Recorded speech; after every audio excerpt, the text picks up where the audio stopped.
Okey ya. So kita sambung topik hari itu. Kita berhenti sampai sinar katod.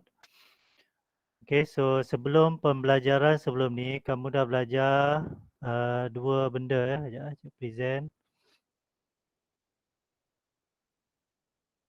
Okey ya, ada dua perkara penting yang kamu belajar sebelum ni. Yang pertama sekali, kena ingat balik apakah itu pancaran termion, dan yang kedua apakah itu sinar katod.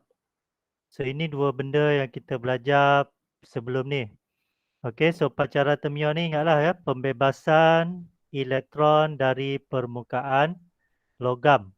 So itu pancaran termion, pembebasan elektron dari permukaan logam. Manakala sinar katod ialah alur. Okey, alur elektron yang bergerak dengan halaju tinggi dalam vacuum. Okey, so dalam vacuum. So itu ialah sinar katod. Kemudian kamu ada belajar ciri-ciri sinar katod. Okey, ciri-ciri sinar katod yang pertama sekali dia bersifat cahaya. So cahaya dia mesti bergerak dalam keadaan lurus. So bergerak lurus, itu sifat dia yang pertama. Yang kedua, bercas negatif. Okey, sebab apa dia bercas negatif? Sebab dia ialah elektron. Sebab tu dia bercas negatif. So bila dia mempunyai cas, okey, bila dia mempunyai cas, dia boleh dipesongkan oleh medan elektrik. So dia boleh dipesongkan oleh medan elektrik. So kamu faham ya, dia ialah elektron. So kalau medan elektrik tu okey bersifat negatif, so dia akan menolak okey elektron tersebut. Negatif dengan negatif dia akan menolak. Okey, dan yang keempat, sifat yang keempat, sinar katod ni juga boleh dipesongkan oleh medan magnet. Okey. So untuk mencari arah pemesongan, okey, untuk mencari arah pemesongan oleh medan magnet, kita gunakan petua tangan kiri Fleming. Okey, ibu jari menunjukkan arah pemesongan. Okey, jari telunjuk menunjukkan arah medan magnet. Okey, dan jari tengah menunjukkan arah arus. Cuma di sini kamu kena hati-hati apabila mencari arah arus. Okey, arah arus dalam fizik kita gunakan dari terminal positif ke negatif. Okey, dari positif ke negatif. Sedangkan sinar katod dia ialah pergerakan elektron. So pergerakan elektron dia negatif ke positif. So dia terbalik. Maknanya dekat sini arah arus adalah bertentangan arah dengan pergerakan sinar katod ataupun pergerakan elektron. Okey, boleh setakat ni? Ni ulang kaji ni. Boleh. Okey, so hari ni kita nak tengok, kita nak cari halaju.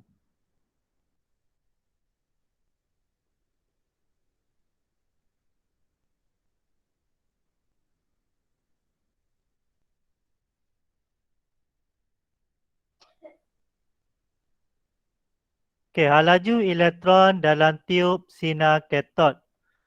Okey. So tenaga keupayaan elektrik pada elektron boleh ditentukan sebagai E. E ini ialah tenaga keupayaan elektrik. Okey. sama dengan EV. E ialah charge satu elektron. Okay, nilai ini constant. Dia dah bagi 1,6 darab 10 negatif 19 coulomb. Okay, manakala V ialah beza keupayaan antara kathod dengan anode. Okay, so sekarang ni elektron yang dibebaskan, okay, elektron yang dibebaskan ni dia mempunyai tenaga keupayaan elektrik. Okay. So tenaga keupayaan elektrik yang dia ada ni, yang dibekalkan oleh VLT akan ditukarkan kepada tenaga kinetik. Sebab apa dia ditukarkan kepada tenaga kinetik? Sebab elektron ni bila dibebaskan dari kathod, elektron akan memecut pergi ke anode. Okay, so dia bergerak pergi ke anode. Setenaga keupayaan tadi ditukarkan kepada tenaga kinetik. Sebab apa ditukar kepada tenaga kinetik? Sebab dia bergerak pergi ke anode. So tenaga pergerakan ialah tenaga kinetik. Dan rumus untuk tenaga kinetik ialah 1/2 mv kuasa 2. So kita boleh carilah hal laju elektron dalam tiub sinar kathod. Dan di sini kita gunakan satu prinsip, iaitu prinsip keabadian tenaga. Okey. Maknanya tenaga keupayaan elektrik ditukarkan sepenuhnya kepada tenaga kinetik. Dia tidak dibazirkan. Sebab apa tidak dibazirkan? Ni. Yang cikgu bulatkan warna merah ni. Apa maksud dia? Nampak tak yang cikgu bulat warna merah tu? Nampak. Nampak. Vacuum kan? Betul. Okey, so Cium. ada udara tak dalam tu? Ada. Ada. Ya. So bila tiada udara, tiada molekul udara, maknanya tidak berlaku sebaran geseran atau sebaran rintangan. Maknanya tenaga keupayaan elektrik sepenuhnya ditukarkan kepada tenaga kinetik. So rumus dia akan jadi E sama dengan half mv square. So E ni kita gunakan charge bagi satu elektron darab dengan beza keupayaan yang dibekalkan 1/2 mv kuasa 2. So kita boleh cari hal laju elektron. Okey, kita tengok satu contoh.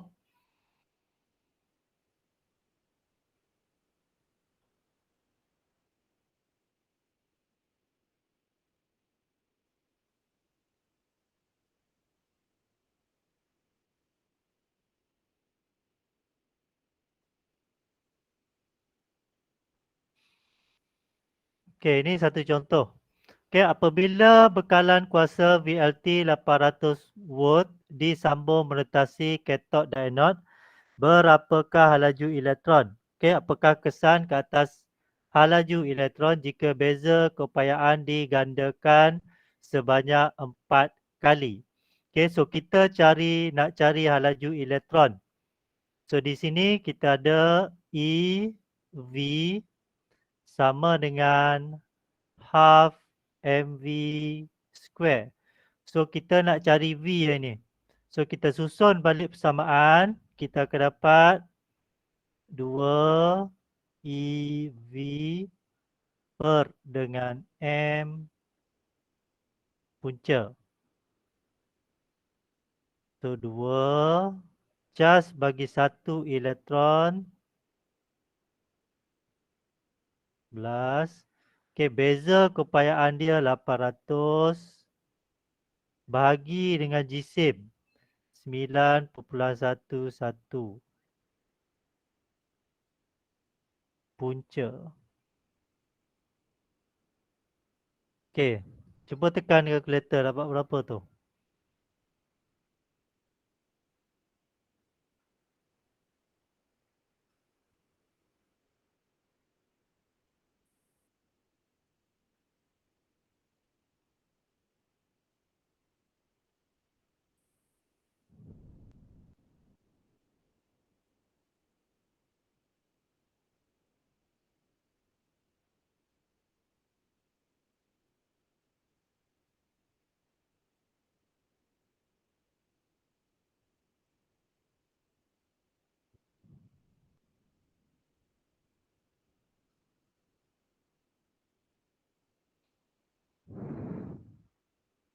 Okey, dapat tak? Dapat. Dapat dah? Okey, so itu hal laju dia. Okey, 1.676 darab 10 kuasa 7 meter per saat. Okey, so sekarang ni kita nak apa akan jadi? Kita nak tahu apa akan jadi pada hal laju elektron jika beza keupayaan digandakan sebanyak 4 kali. So, beza keupayaan dah jadi berapa sekarang? Kalau 4 kali. Asal 800. So, 4 kali ganda dia jadi berapa? 1,200. 3.200. 200. So, 3.200 per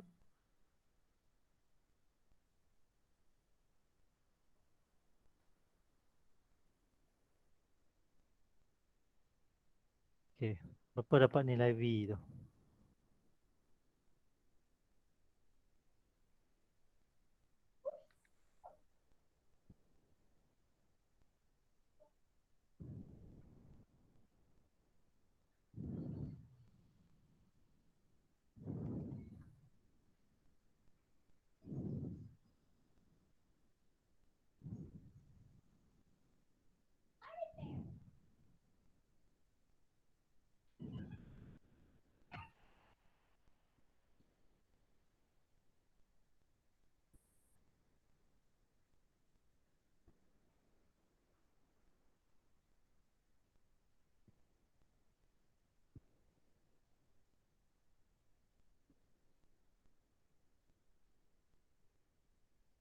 Okey. So, kita akan dapat 3.353 darab 10 kuasa 7 meter per saat. So, kalau kita bandingkan antara yang biru dengan yang merah ni, okey, hal laju dia bertambah sebanyak 2 kali ganda. Okey, bertambah 2 kali ganda. Okey, so hal laju akan bertambah 2 kali ganda sekiranya beza keupayaan digandakan 4 kali. Okey, so hal laju bertambah 2 kali ganda. Okey, ada soalan setakat ni? Ada soalan tak? Tak ada. Tak ada ya? Okey, so kalau tak ada kita sambung.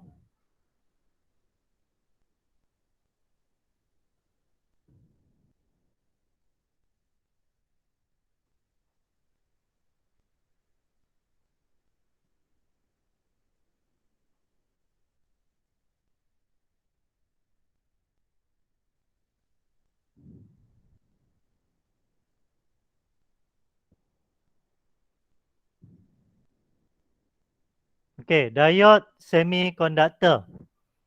Okey, diode semiconductor. So, diode semiconductor ni, dia ialah sejenis, okey, sejenis peralatan, okey, sejenis peralatan elektrik. Okey, diode semiconductor. Okey, simbol dia, kena tengok betul-betul simbol dia. Dan, okey, dan kena ingat, okey, sebelah mana kathod, sebelah mana anode. Itu sangat penting dalam diode semiconductor ni. Okey, so simbol dia penting ya. Simbol ni penting, so kena kenal pasti Yang mana satu anode, yang mana satu kathod. Okey, kemudian daripada simbol ni, okey, simbol ni kita boleh kenal pasti arah arus yang boleh mengalir. Okey. So diode dia hanya membenarkan arus mengalir jika sama arah dengan simbol dia.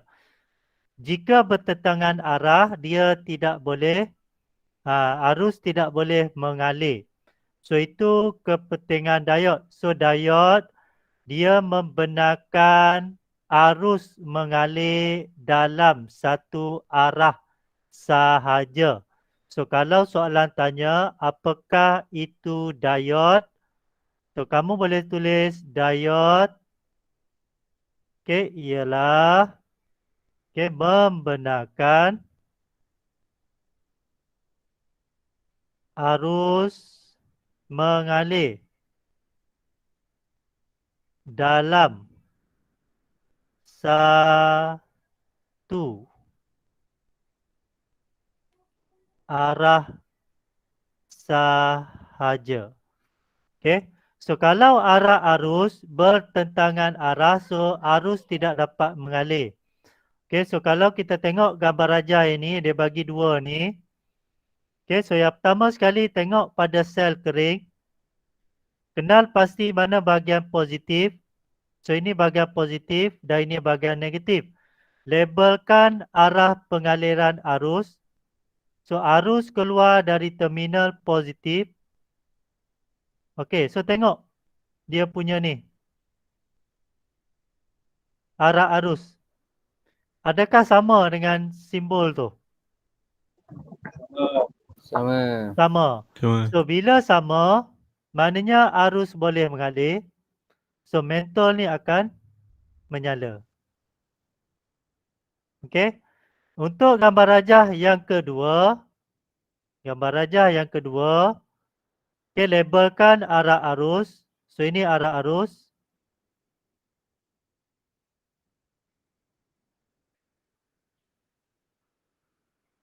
Okey. Adakah sama arah? Tak. Tak. So bila tidak sama arah, maknanya arus tidak boleh mengalir. So mentol ni tidak menyala. Okey. So itu fungsi diode. So diode berfungsi untuk membenarkan arus mengalir dalam satu arah sahaja. Okey, setakat ni jelas? Jelas. Jelas ya? Okey.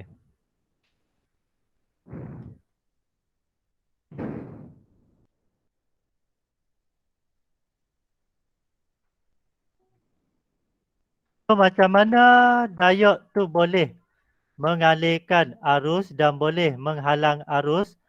So kita tengok yang ini pula, penerangan dia yang ni. Okey.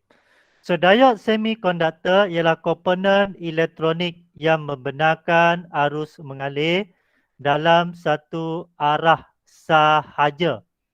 Okey. Satu arah sahaja. So ini yang penting. So arus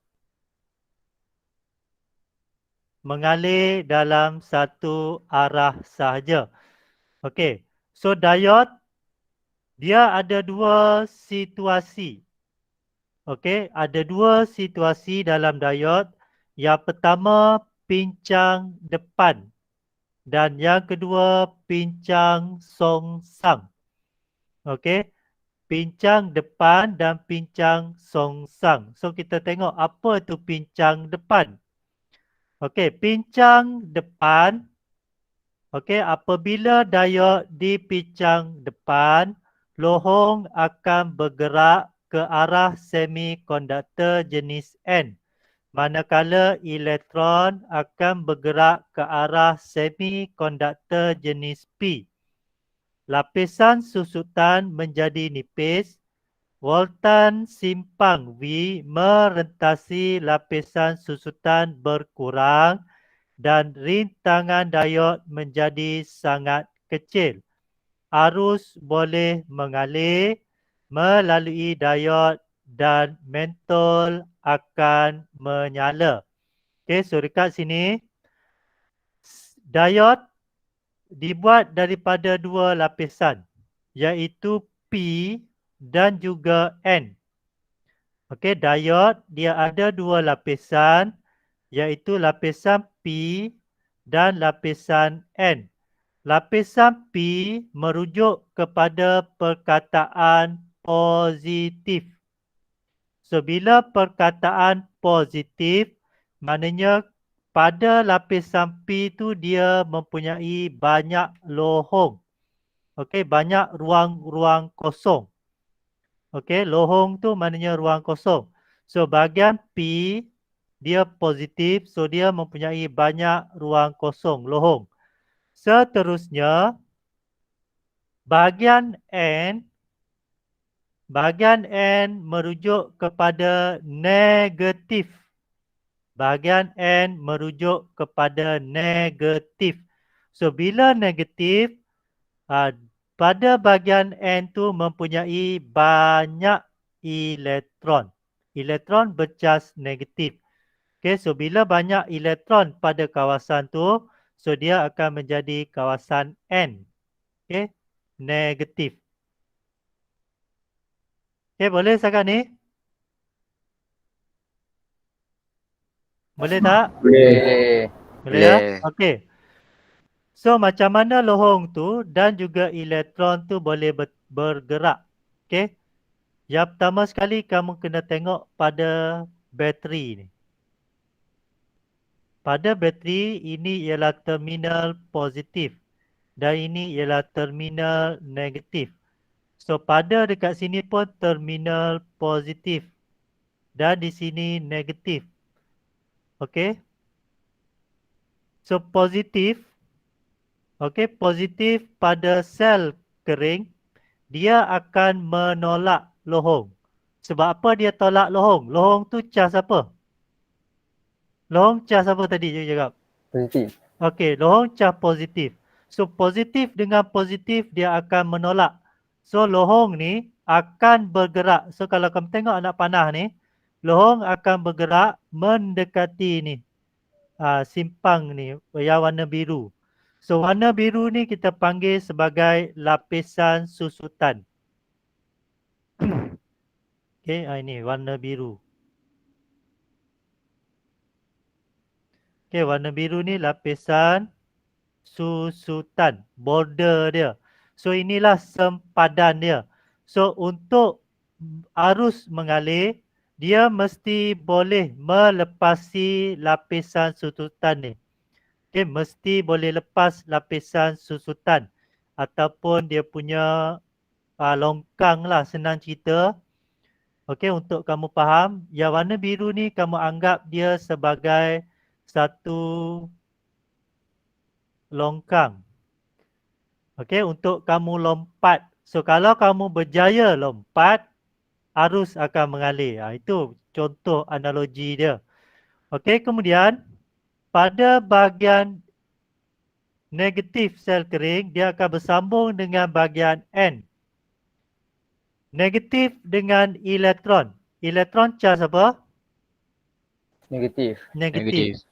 So, negatif dengan negatif, dia pun akan menolak. So, pada bahagian sini, elektron ni pun akan bergerak mendekati lapisan susutan ni. So, pendek kata, lapisan susutan ni akan jadi semakin nipis. Sebab lohong dan juga elektron bergerak. Okey. Lohong dia bergerak ke arah N, manakala elektron bergerak ke arah P. So, dia akan mendekati. So, lapisan susutan menjadi nipis. So, bila lapisan susutan menjadi nipis, maknanya rintangan akan jadi sangat kecil. So, kamu boleh lompat dengan mudah longkang tu. Kalau longkang tu jadi kecil. So bila boleh lompat, maknanya arus boleh mengalir. Okey, jelas? Jelas tak untuk pincang depan ni?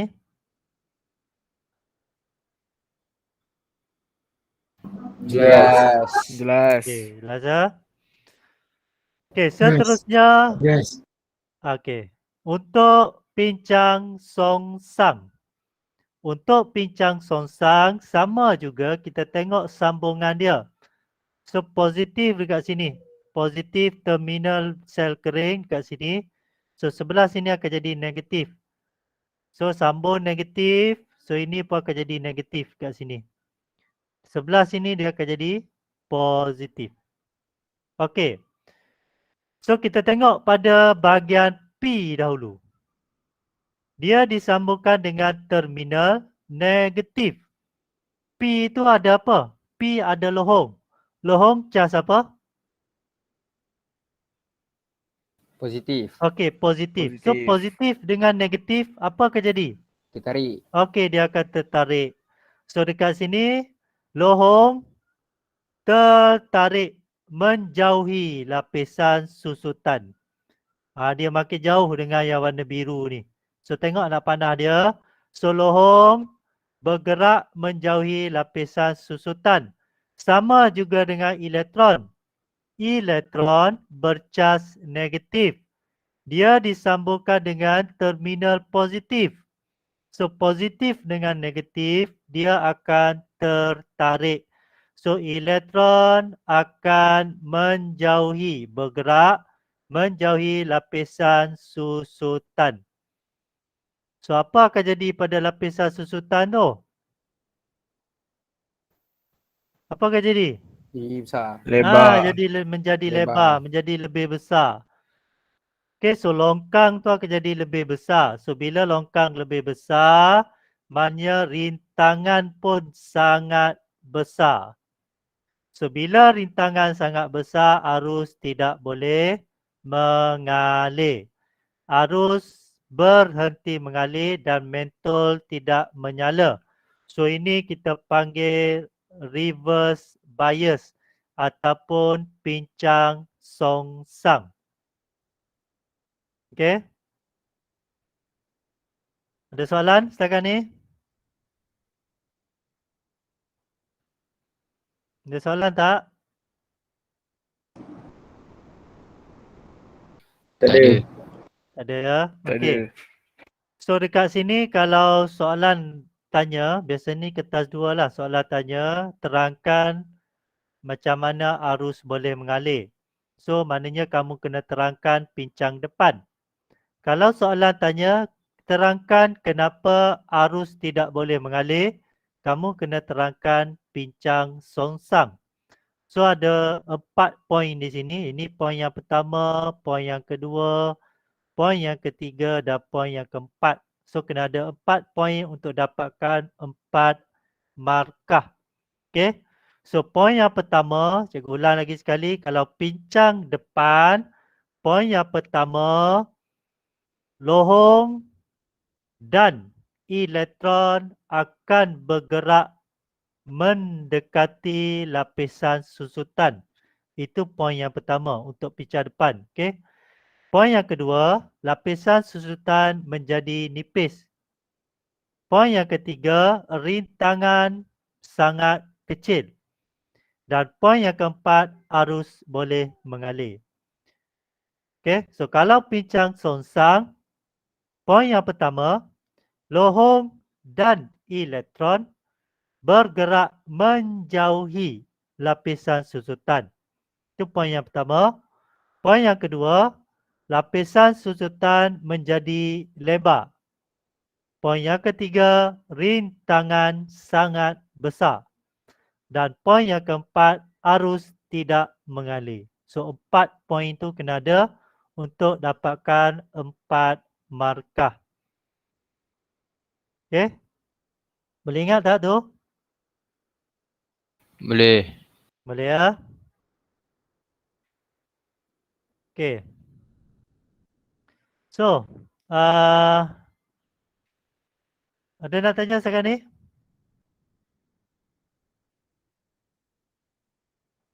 Ada tak?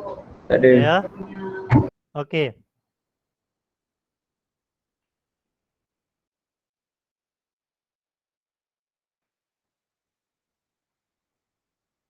Okey, kemudian so kena ingat fungsi diod apa tadi? Fungsi diod membenarkan arus mengalir dalam satu arah sahaja. Okey. So oleh kerana diod ni dia berfungsi untuk mengalirkan arus dalam satu arah saja. So diod kita gunakan dalam satu proses iaitu kita panggil proses rektifikasi. So apakah itu proses rektifikasi? Ini. Proses rektifikasi ialah proses penukaran arus ulang alik kepada arus terus. Okey, proses penukaran arus ulang alik kepada arus terus. So itu kita panggil rektifikasi.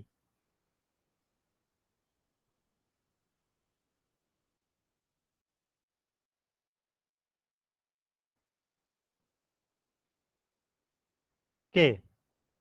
Rektifikasi ada dua iaitu separuh dan penuh. So kita nak tengok apa tu separuh. Kita tengok yang separuh dahulu.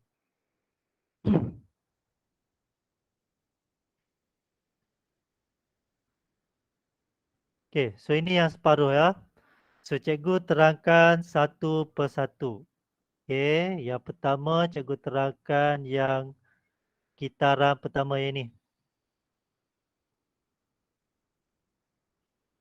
Saya terangkan yang ni dahulu ya, yang pertama ni. Okey, so pada yang pertama, positif. Maknanya kita anggap arus keluar pada ni, alat panah ni. Yang warna biru cikgu buat ni. Okey, sama arah tak ni? Dengan diod? Sama. Sama. So bila sama arah, ini kita panggil pincang depan ke songsang? Depan. Okey, pincang depan, bagus. So bila pincang depan, arus boleh mengalir tak? Boleh. Boleh. So arus boleh mengalir. So ini keluar yang pertama. Okey, so ini yang pertama. Yang kedua, okey, cikgu tukar yang kedua, yang bawah ni. Ini yang kedua. Okey, arus ulang alik maknanya arus bertentangan arah. So pada kitaran yang kedua ni, arah arus sudah bertentangan. So arus keluar dari sini. Dari bawah pula. So dari bawah dia pergi. Itu masuk ulang alik. So dia boleh bertukar-tukar arah. So apa kejadi pada yang kedua ni? Sama arah tak dengan diod? Tak. Tak. So yang kedua apa kejadi? Pincang depan ke songsang? Songsang. Songsang. So pada kitaran yang kedua berlakunya pincang songsang. So bila pincang songsang ada arus tak? Tiada. Tiada. Okey. So maksudnya dekat sini. So di sini tiada arus. So ini yang kedua.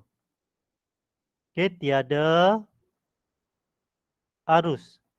Sebab apa tiada arus? Sebab berlakunya pincang songsang. Okey. Kita pergi pada kitaran yang ketiga. Yang warna merah. Yang ketiga. So yang ketiga dia sama arah dengan yang pertama tadi. So dia keluar dekat sini. Lalu sini. So berlaku pincang. Depan. Okey, pincang depan. So ini yang ketiga. Okey, yang ketiga ada arus. Sebab apa ada arus? Berlakunya pincang depan. So ada arus. Okey. Seterusnya, akhir sekali, yang keempat. Okey, yang keempat. So arus keluar sama dengan yang kedua. Ke bawah.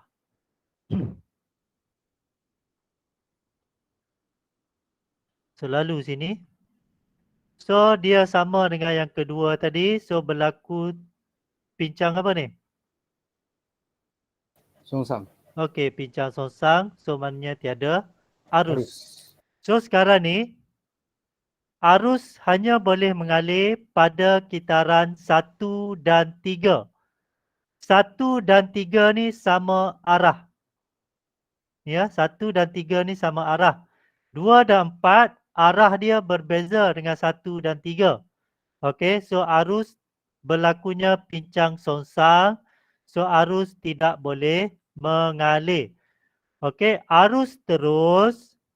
Okey, arus terus. Arus terus ni maknanya arus satu arah sahaja. Itu arus terus. Okey, arus mengalir dalam satu arah saja. Itu ialah arus terus.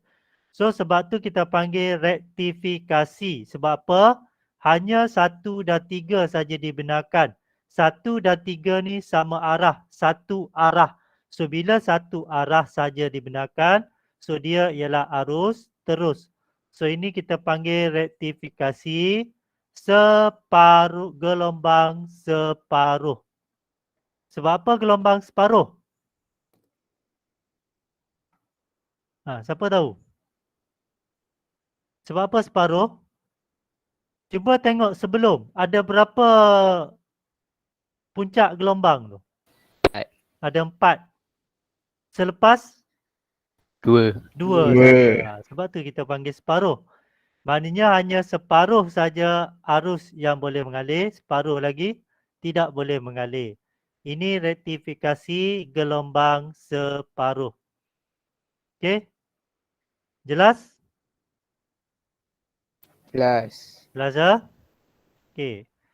Hari sekali, Laza. Hari sekali kita nak tengok rektifikasi gelombang penuh.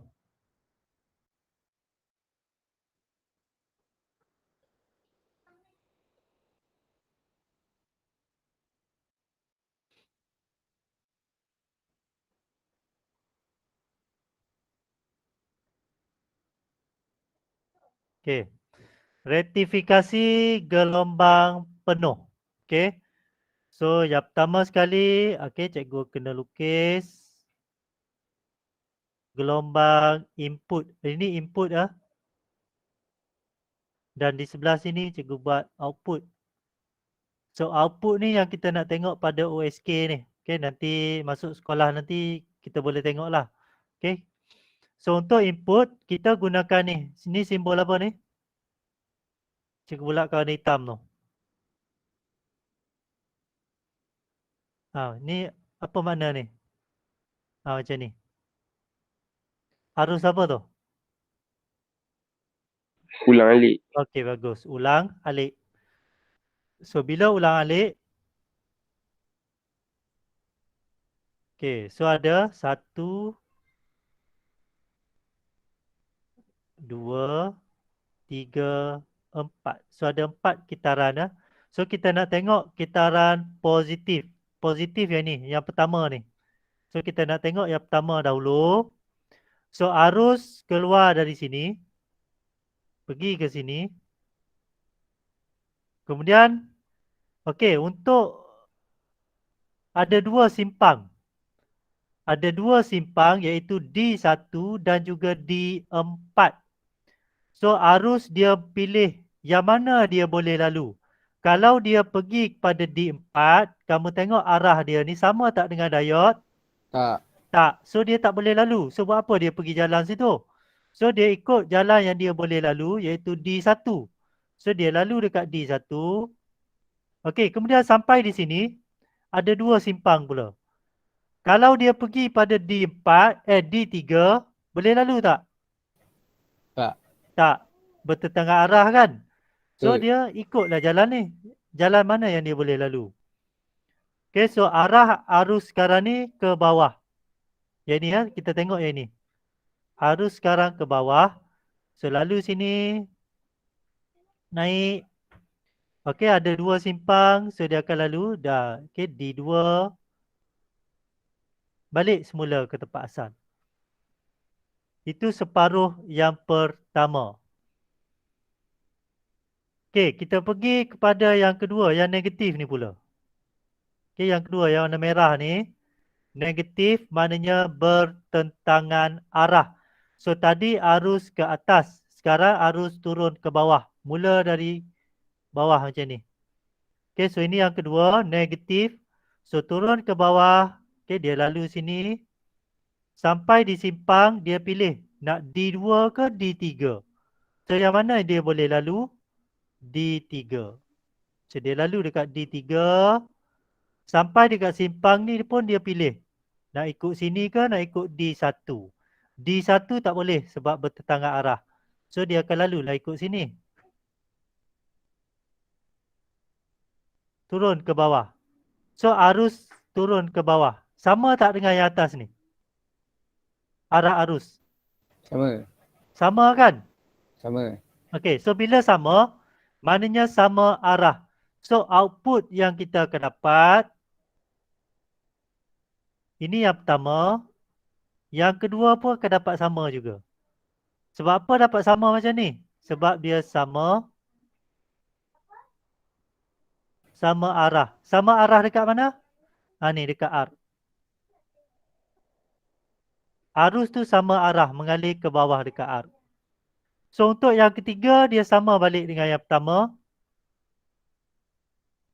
Pun arus ke bawah juga. So yang ketiga pun akan dapat macam ni juga. Yang keempat dia sama dengan yang kedua. Pun akan dapat sama juga. Yang keempat. So ini maknanya penuh. So ada berapa puncak? 1, 2, 3, 4. Yang dihasilkan juga 1, 2, 3, 4. Okay, sebab tu kita panggil rektifikasi gelombang penuh. Okay, jelas?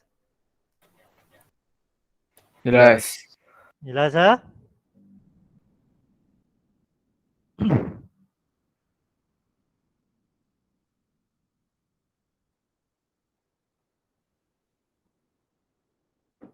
Okay.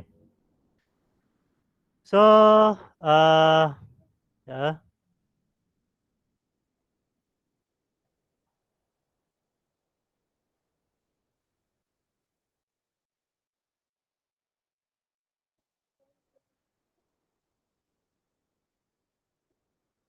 Okay. So last. Okay, last. Ulang balik yang tadi ya. Kejap. Kalau rektifikasi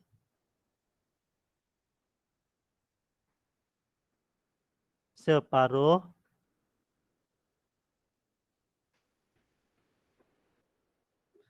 okay, kita hanya ada satu macam ni je kan. Ini separuh. Manakala untuk rektifikasi penuh kita akan dapat 1, 2, 3, 4. Okey. So ini yang kita dapat. Okey, rektifikasi separuh dan juga rektifikasi penuh. Tetapi, tetapi untuk rektifikasi ni dia tidak lagi arus tu tidak lagi stabil. Sebab apa arus yang dibekalkan tu tidak stabil? Sebab arus ni naik, turun, naik, turun, naik, turun. So peralatan elektrik kita tak naklah macam tu. Kalaulah kita pakai rektifikasi penuh untuk kipas, maknanya kipas tu dia akan laju perlahan, laju perlahan, laju perlahan, laju perlahan. Itu maksud dia. So untuk hasilkan arus terus yang betul, arus terus dia mestilah pergerakan dia mendata. So ini arus terus. So macam mana daripada sini dan juga yang ini kita nak jadikan dia macam ni. Nak jadikan dia lurus. Okey, macam mana kita nak jadikan dia lurus? Okey, so ini cikgu bagi tugasan untuk kamu.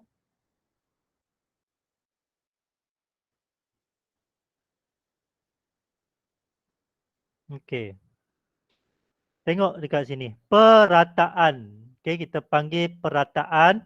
Di mana perataan ni kita sambungkan dengan satu alat iaitu C. C ni ialah kapasitor. Okey. So tugasan kamu nanti tengok yang ini, baca apa fungsi kapasitor. So macam mana kapasitor tu boleh ratakan arus tadi. Okey, boleh tak? Boleh. Boleh ya? So ini cikgu bagi kerja dekat kamu. Okey, so sebelum kita tamat ada apa-apa lagi soalan? Ada lagi tak? Tak ada. Tak Tak ada ada. ya? Okay, so yang ni nanti cikgu akan save. Cikgu akan bagi dalam PDF.